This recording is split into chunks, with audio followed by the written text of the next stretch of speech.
እዚህ ጋር ደግሞ ትንሽ በርበሬ ያለች ጣል አድርጌባታለሁ። ከዛ ፍልፍል አስወጥ ብዙ እንዳታበዙበት በቃጥላችሁ። ከዛ ጨው ትንሽ ይህ እንደሚያምር ጠበስ ተደረገ። ቃሪያችን ጣል አረግን። ቤተሰብ አሁን ይሄው ሬዲ ሆኗል። እንቁላላችን እንጨምራለን። ከዛ እንቁላላችንን እንጨምር። ይሄ እንቁላላችን ጨምረናል። ቀጥል ደግሞ ከዚህ ጋር ያዘገጃጀነው ቃሪያ አለ። ቃሪያችን አያችሁት?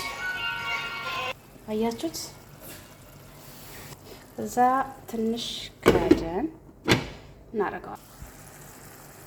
አያችሁት ቤተሰብ እንዴት እንደሚያምር እንሰራ ነው። አሁን ሽንኩርት እናደርግበታለን። እስከ ደግሞ ይሄው ቃሪያ አለ። እዛ